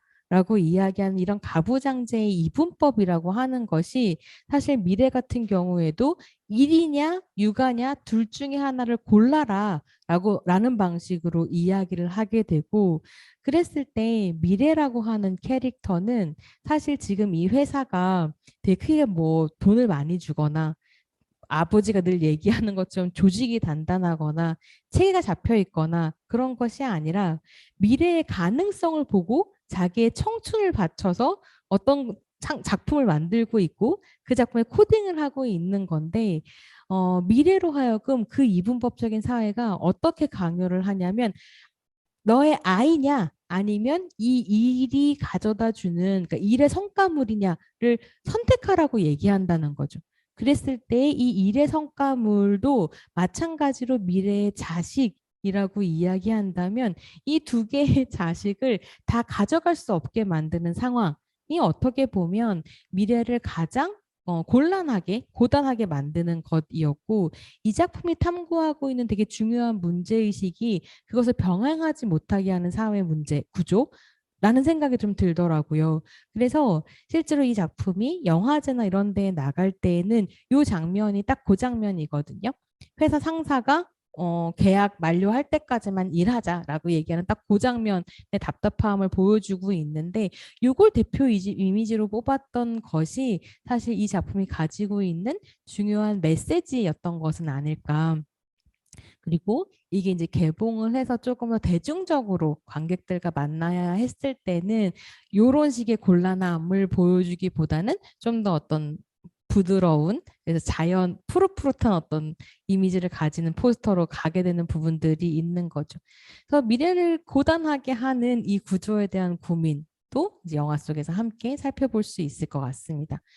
마지막 키워드가 앞치마인데요. 이게 이제 저 이 장면 너무너무 좋았고, 이 장면 자체가 미래가 앞치마를 벗어던지려고 하지만 실제로는 벗겨지지 않는다라고 하는 것이 앞에서는 이제 공과 사의 이분법적인 구조에 대한 비판을 한다면 이 작품으로 오게 되면 가부장제가 여전히 여성들에게 쓰이고 있는 굴레라고 하는 것을 시어머니가 미래에게 선물로 주는 앞치마로 설명하는.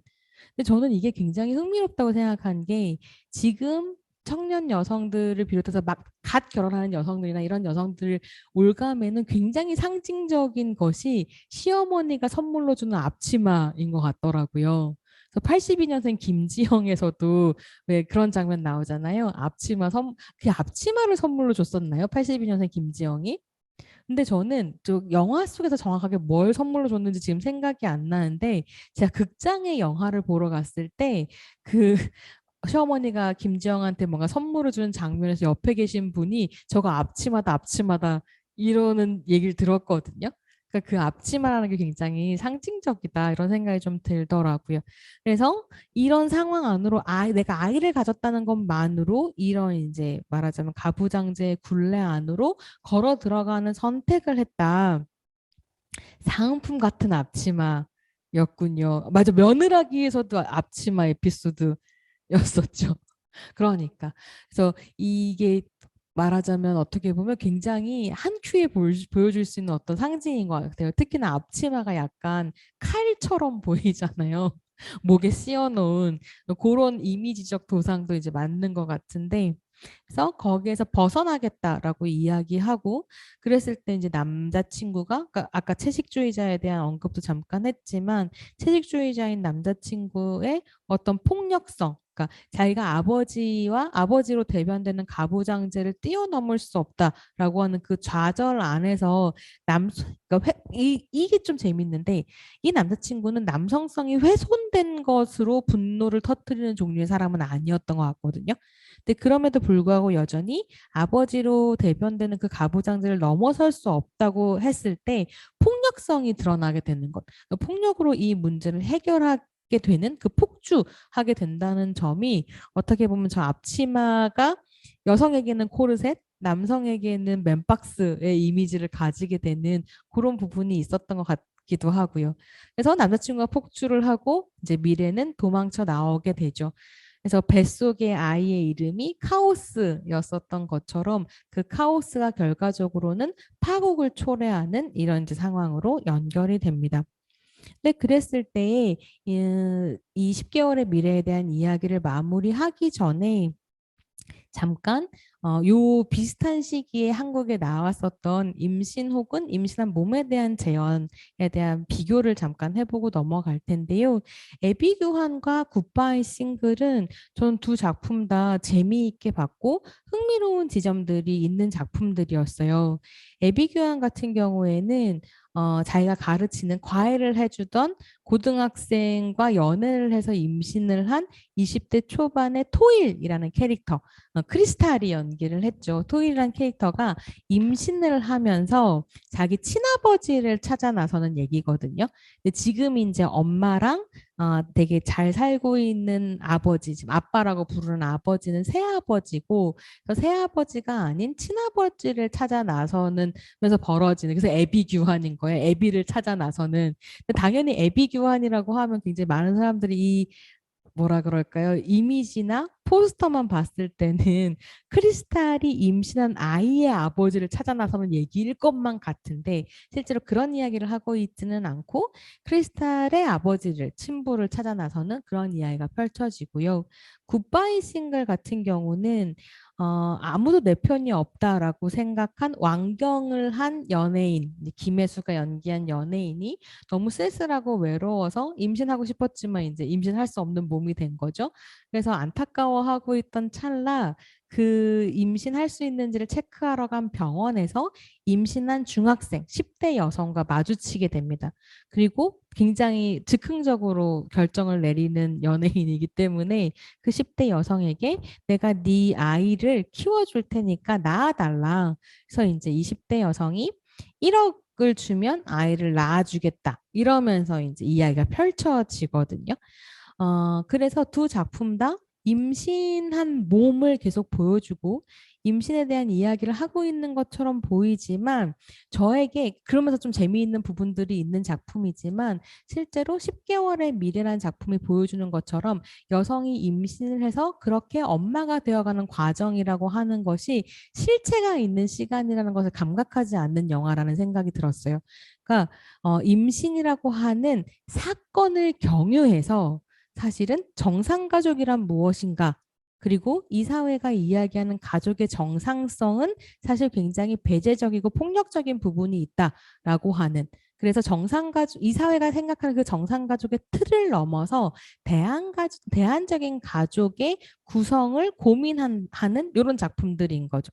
그래서 애비규환과 굿바이 싱글 두 작품은 그 정상성을 질문하고 있기 때문에 굉장히 재미있는 부분이 있지만 이 가족을 사유하기 위해서 임신을 일종의 사건으로 다루고 있고 그래서 여성이 임신 자체를 사유하지는 않는 좀 기이한 작품들로 등장을 하게 되죠. 굿바이 싱글 같은 경우는 굉장히 마음이 좀 복잡했는데요. 관객 여러분들은 굿바이 싱글은 혹시 보셨어요? 재미있게 보셨나요? 이 작품 나왔을 때 이 굉장히 페미니즘적인 영화다, 페미니스트 영화다라는 평가와 10대 여성의 임신과 출산을 대상화하고 있다라는 비판을 함께 받은 작품이기도 했거든요. 음. 제가 그럼 말씀드린 채팅창을 잠깐 봤지만 사실 보신 분이 없으신가 봐요. 커다란 이제 반응은 없는데요. 영화 한번 보세요. 되게 재미있는 부분이 있고 일종의 백합물처럼 또 소비가 되기도 했어요. 그러니까 그 10대 여성이 임신을 해서 이제 김혜수가 사는 굉장히 좀 막 약간 평창동 저택 같은데 이제 사는데 이 김혜수가 자기가 임신을 했다라고 거짓말을 하고 이제 배 복대 같은 걸 차고 임산부 흉내를 내거든요. 근데 이게 거짓말이라는 게 들통이 나면 안 되니까 그 여자애를 집에 가둬놓고 밖에도 못 나가게 해요. 그러면서 약간 이야기가 어떤 식으로 재현이 되냐면 이성의 커플 안에서 여성이 임신을 하고 남성이 밖에서 이제 생계 노동을 할 때 점점 이 임신한 여성을 혼자 내버려 둠으로써 어떤 갈등이 생기고 이런 식의 커플링을 영화가 여자 커플로 이제 그려내는 거죠. 결국 그 갈등들을 넘어서 영화의 끝에 가면 어 10대 여성은 아이를 낳고 한 가족을 꾸렸고 김혜수가 이제 돈을 벌어서 이 여자아이와 또 그의 딸인지 아들인지 아기를 돌보는 이런 식의 대한가족의 형태를 꾸리는데요. 이거에 대한 분석이라든가 이런 건 굉장히 분분할 수 있겠다는 생각이 들더라고요. 음, 물론 이제 그 사이에 이 10대 여성이 임신을 한 것에 대해서 또 막 사회가 손가락질하고 이런 장면 나오는데 거기에 김혜수가 이렇게 대응을 하면서 그 임신한 10대 주인공이 무슨 이제 그림 그리는 대회에 출전을 해야 되는데 그 그림 그리는 대회에 출전을 하러 갔더니 뭐 선생님이나 다른 학부형들이 임신한 게 뭐가 자랑이라고 여기에 와가지고 이러고 있냐 뭐 이런 얘기를 하니까 김혜수가 그런 얘기를 하죠. 얘는 지금 여기서 이렇게 욕먹고 있을 때 얘 임신시킨 애는 국가대표로 골프 치는 남자애거든요. 그 10대 여성의 남자친구가 국가대표로 미국 갔다고 이렇게 이제 외치는 그 일갈이 한편으로는 되게 페미니즘 담론을 반영하고 있는 부분들이 있죠. 그러면서도 사실 10개월의 미래를 보고 난 다음에는 음, 그 10개월이라는 시간의 실체를 사실은 여전히 대상화하고 있고 대안적인 가족도 아이를 경유해서밖에 상상을 할 수 없는 한계가 요 작품들까지는 있었던 것 아닌가 생각이 들었습니다. 네, 그래서 이제 거의 다 왔는데요. 아까 말씀드렸던 것처럼 뜬구름을 잡고 있던 미래에게 재난 경보가 울리고 그 재난은 임신이었다라는 사실이 영화 속에서 쭉 펼쳐질 때 그것은 정말로 그럼 재난이었을까? 이런 질문을 전 던지게 되더라고요.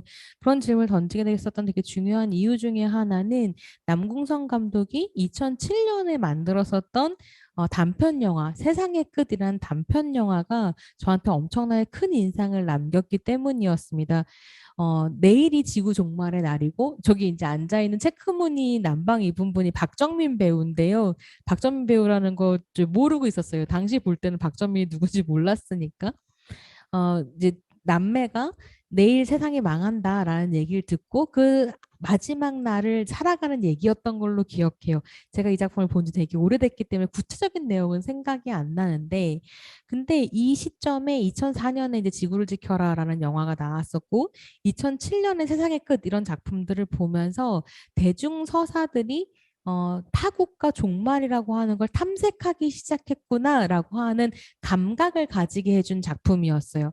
특히나 이 작품이 다 망했다라고 하는 분위기, 마음을 이제 영화 속에서 그려내고 있을 때, 이 단편 영화 외에 제가 이거 서울국제여성영화제인가 어디 단편 경선 심사하면서 본 작품인데, 나머지 300편의 영화들이 전부 다 6mm로 찍었는데, 디지털로 찍었는데, 이 영화만 아직도 아날로그인 16mm로 찍은 영화였거든요. 그래서 두 가지 느낌을 같이 가지고 있었던 것 같아요.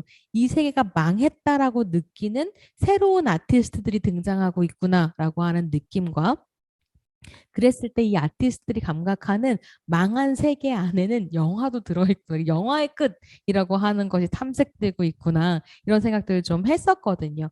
그렇게 파국이라고 하는 상황을 탐색했었던 사람이 굉장히 깔끔해 보이기는 하지만 여전히 임신을 한 여성의 삶을 만들어낸, 그 여성의 10개월을 고단하게 만들어낸 자본주의와 가부장제가 착종된 형태로서의 지금의 어떤 경제적 시스템이 실은 결과적으로는 신자유주의로 이어지고, 이 신자유주의가 우리를 어떻게 보면 지금처럼 말하자면 그야말로 사람의 생명을 담보로 돈을 버는 이런 세계로 이어진 거잖아요. 그리고 그런 세계라고 하는 것이 오징어 게임의 인기 같은 파국 서사의 인기를 가지고 온 것이기도 한데, 그런 이야기를 이미 2000년대 중반에 했었던 사람이 그런 정조를 담고 있는 영화를 만들면서 그걸 왜 임신 그리고 출산이라는 주제로 다루게 됐을까?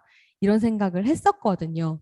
근데 그 질문을 하면서 제 귀에 들어왔었던 게 10개월의 미래에 이런 대사가 나옵니다. 이런 세상에 사람 하나 더 만드는 게 범죄라고 했어, 안 했어? 친구가 미래한테 하는 말이죠. 네가 그렇게 얘기했잖아. 이런 사람 하나 더 만드는 게 범죄인 세상이라고 얘기해놓고 너 왜 또 뭐 출산을 하려고 해? 이렇게 얘기를 하는데, 어떻게 보면 어느 시점까지 어쩌면 남궁선이라는 감독일 수도 있고, 아니면 이 세계에 막 등장하고 있는 여성 서사를 어떤 전체로 본다면 여성 서사가 세계를 이렇게 감각하고 있었다는 거죠. 사람 하나를 더 낳을 수 있는 세계가 아니구나. 실은 그런 감각이라고 하는 게 한국 사회 저출산을 가지고 온 것이기도 하겠고요. 근데 그렇게 망했다라고 한탄하는 것만으로는 사실 세계가 더 나아지지 않는다라는 걸 이제 우리가 생각하게 된 것은 아닐까? 그래서 이 오늘 이야기에 처음 시작할 때 21세기의 20년 내내 우리가 파국을 이야기하고, 특히나 남성이 주인공인 영화에서 세상이 망했어, 이렇게 세상이 망해서 난 너무 억울해 라고 울부짖는 이야기들을 계속 해왔는데, 결과적으로 그 20년이 지나면서 우리가 깨닫게 되는 것은 years and years 같은 상황이라는 거죠. 무슨 말이냐면 BBC 드라마 중에 years and years라는 드라마가 2020년에 이제 공개가 돼서 엄청나게 인기를 끌었었는데, 제가 그 드라마에서 재밌었던 건 뭐냐면 마찬가지로 파국적인 세계를 그리고 있거든요. 금미래를 다루는데 막 트럼프가 재선이 되고 막 유럽은 극우로 막 다 사로잡히고 그야말로 사람들이 죽어나가는 이런 세계를 그리는데, 그 제목이 Years and Years인 게 굉장히 인상적이었어요.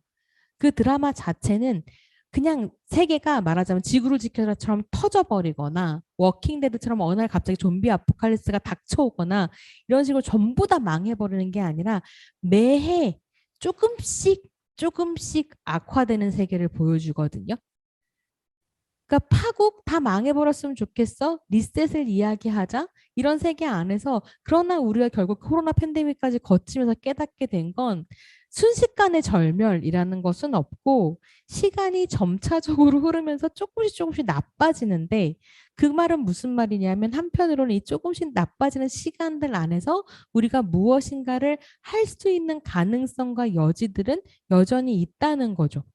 그럼 이 약화 일로 안에서 우리가 무엇을 할 것인가? 망했어, 억울해, 슬퍼 죽자가 아니라 망해가고 있지만 뭔가 할 수 있지 않을까라는 것을 이야기하는 것이 새로운 여성 서사의 흐름일 수도 있겠다 이런 생각 들더라고요. 왜냐하면 2019년부터 제가 뭐 인디스페이스에서도 뭐 여성 영화의 새로운 물결 이런 이야기 계속 했었고 올해는 뭐 당신이 그린 우주를 보았다 이런 책에서도 쓰기도 했지만 13명, 14명, 16명, 20명의 여성 감독들이 만들고 있는 여러 편의 여성 서사들을 보면 세상이 끝났다고 울부짖는 게 아니라 세상은 끝났는데 우리의 시간은 지속되고 있다는 얘기를 계속 하고 있더라고요.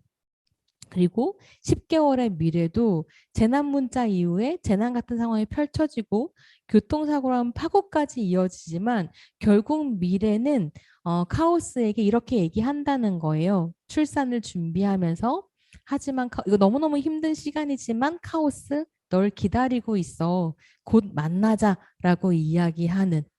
그래서 이런 이게 저한테는 좀 재미있는 여성 서사의 또 새로운 물결, 어떤 경향성인 것 같다는 생각이 들었어요.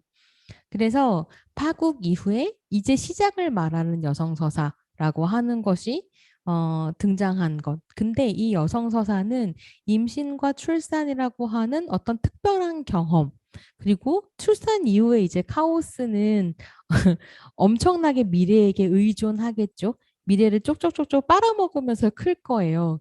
그리고 그렇게 의존하지 않으면 생존할 수 없는 어떤 생명체를 오롯이 돌봐야 하는, 물론 하나아이를 키우기 위해서는 온마을이 필요하다고 얘기하지만 지금 한국 사회는 전혀 온마을을 준비하지 못하는 사회이기 때문에 아마도 미래는 굉장히 고생을 하면서 또 카오스를 키울 텐데 그 의존하는 사람과 함께 기꺼이 공존하겠다라는 그 시간을 보내온 사람은 사실은 어떻게 보면 쉽게 파국을 얘기하지 못한 것 아닌가 하는 생각이 들었고, 그래서 요즘에 이제 최근에 페미니즘 담론 안에서 등장하고 있는 게 레디컬 케어라는 개념이거든요. 급진적인 돌봄. 그러니까 지금까지 신자유주의에 이르기까지 자본주의 사회가 굉장히 능력주의잖아요. 능력을 중심으로 자기 삶을 스스로 돌볼 수 있는 사람, 능력이 있는 사람만 시민으로서 자격이 있다라고 얘기하고 그렇게 시민권을 부여하고 그 시민권으로부터 탈락한 사람들은 사실은 배제되어도 된다라고 하는 어떤 태도 같은 것들이 또 코로나 팬데믹 이후에 사람들을 배제하는 어떤 상황들 속에서 확인할 수 있는 그런 부분이었는데 능력을 중심으로 시민권을 구성하는 것이 아니라 의존하고 그것을 돌보고 상호 돌보는 이런 상황들 안에서 시민권을 다시 상상하는 것. 요런 것들을 이제 이야기해야 된다라고 얘기하는 레디컬 케어 개념이 등장을 하면서 자본주의에 대한 의존 비평이 필요하다고 얘기를 하더라고요. 그 의존 비평에 대해서 요즘 굉장히 생각을 많이 하는데 그 의존 비평의 한 모습을 보여주는 것이 10개월의 미래의 마지막일 수도 있겠다. 완전히 의존하는 어떤 생명과의 만남? 그것이 시민권을 어떻게 구성할 건가?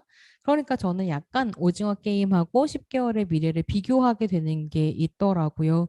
온전한 능력주의를 강조하고 사실은 전혀 공정하지 않은 게임의 룰을 짜놓고 마치 공정한 것처럼 이야기하는 이 세계를 오징어 게임 같은 드라마들은 자연화시키고 이게 뭐 비판한다고 얘기하지만 사실은 저는 이런 작품들이 기생충도 마찬가지지만 비판을 빙자로 자연화시킨다는 생각이 들거든요. 이것이야말로 세계지.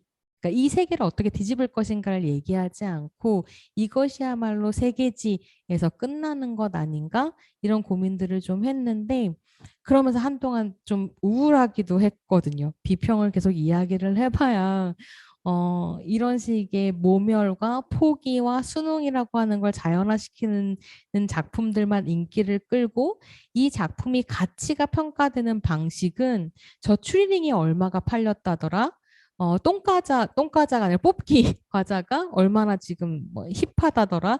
이런 식의 다시 시장 논리로 이야기되는 오징어 게임과 관련해서 넷플릭스의 주가가 얼마가 올라서 지금 이제 오징어 게임 관련주는 무엇이니까 여기에 투자하세요. 라는 식으로 담론이 귀결되는 방식 안에서는 사실은 오징어 게임이 자연화시키는 그 시스템을 벗어날 수 없다라는 거죠.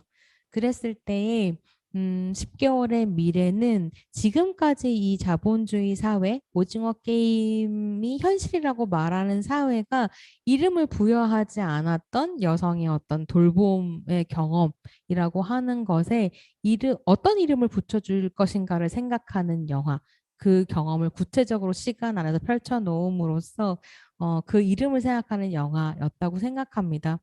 그래서 미래가 이제 카오스, 출산을 준비하면서 카오스에게 내가 지금 이름 없는 곳에 있는 것 같다라는 이야기를 하는데요. 그곳에 이름이 없는 것은 우리가 살고 있는 문화가 여성의 그 경험에 이름을 주지 않았기 때문이었고, 하지만 여성들과 페미니스트들이 하려고 했었던 것, 지난 이제 뭐 2012년부터 2019년 사이에 어떤 변화가 있었는가라고 아까도 잠깐 말씀을 드렸지만, 그 시간 동안 우리가 해온 것은 이름이 없는 곳에 어떤 이름을 붙일 수 있을까를 생각하는 과정들이었고, 이제 이름을 붙이는 일이 다시 또 시작되었다. 전에 없었던 일은 아니니까 다시 또 시작되었다라는 이제 생각을 하게 하는 작품이었습니다. 네, 얘기가 좀 생각보다 너무 길어져가지고 어, 질문이나 코멘트 이런 것들을 얼마나 좀 소화를 할 수 있을지는 모르겠는데요. 네, 저희가 오늘 준비한 이야기는 여기까지였고요. 음, 어떠셨어요? 네, 영화 어떠셨는지 저희가 5분 안에 사실 네, 저한테 주어진 시간이 5시 반까지여가지고 5분 안에 좀 질문이나 아니면 코멘트 주시면 소개해드리고 마무리하도록 하겠습니다. 써니님 너무 좋은 강의였다고 말씀 주셔가지고요. 감사합니다. 네. 제가 오늘 날씨가 너무 춥고 약간 백신 후유증에 시달리고 있어요. 그래서 계속 이제 타이레놀을 먹고 있는데 얘기를 깔끔하게 정리를 못한 것 같다라는 불안이 있었으나 좋은 강의였다고 또 리틀 카오스님이 얘기를 해주셔서요. 네, 채소님, 저는 영화에서 미래의 차가 미래의 유일한 안전한 공간이라고 생각했다. 저 이 차 설정도 너무 좋더라고요. 이게 저는 남궁성 감독님이 페미니즘 담론들을 되게 착실하게 따라오시면서 영화를 기획하셨나? 라는 생각을 했어요. 근데 보통 아티스트들이 영화를 그렇게 만들지 않기 때문에 그렇지는 않았을 텐데 그 차라고 하는 것이 또 우리가 델마 루이스 때부터 계속 얘기해온 여성의 이동성과 차의 관계가 있잖아요. 영화 안에서 어디죠?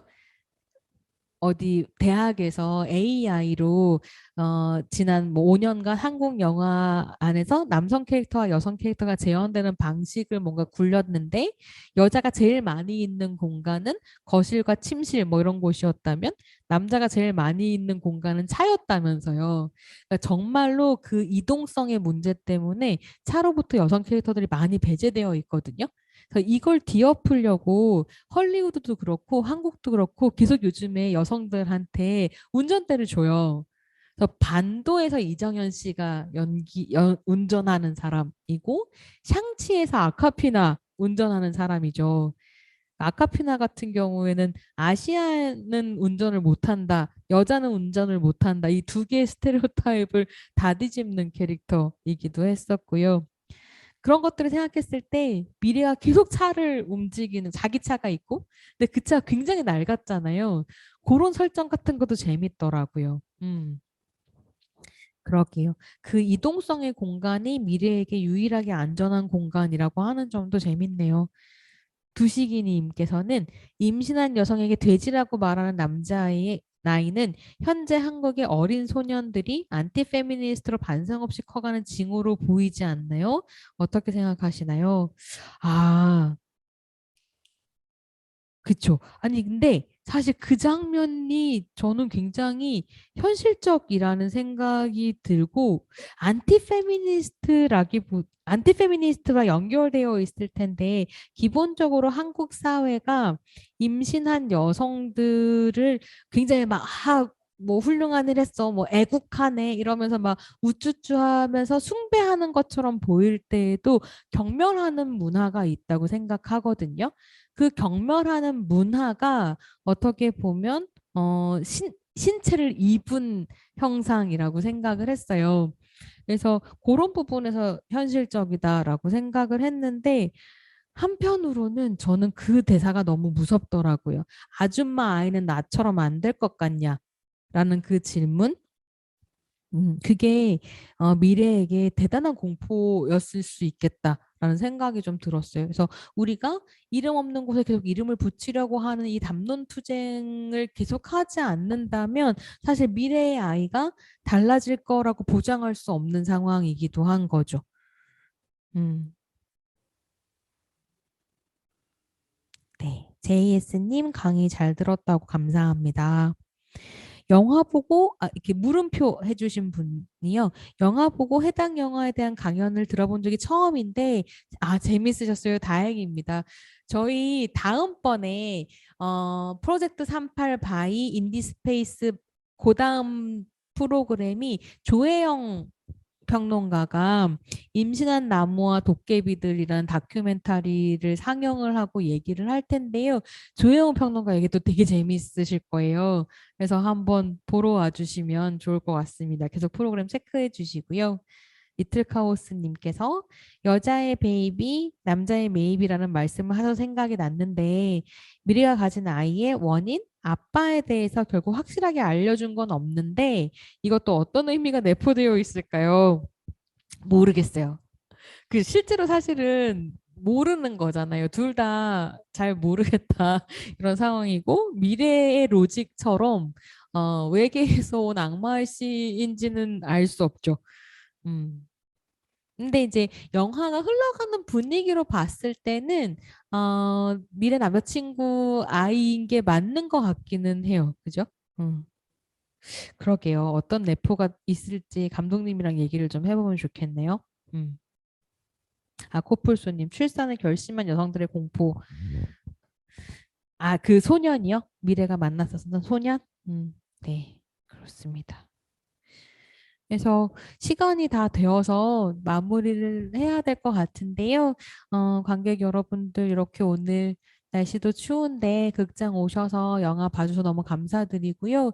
저희 그 프로젝트 38 바이 인디스페이스 프로그램이 다음 달, 그 다음 달 12월까지 계속돼요. 12월에는 윤희에게를 보고 한국 최근 레즈비언 재연에 대한 이야기를 심혜경, 조혜영, 손희정 이렇게 세 명이 모여서 같이 이야기를 할 거여서요. 그날도 꽤 재미있을 것 같으니까 이후 이제 스케줄 잘 체크해서 함께 해주시고요. 오늘 이렇게 아직까지 늦진 않았지만 영화 끝나고 1시간 반 동안 자리 계속 지켜주셔서 감사드립니다. 다음에 또 뵙겠습니다. 감사합니다.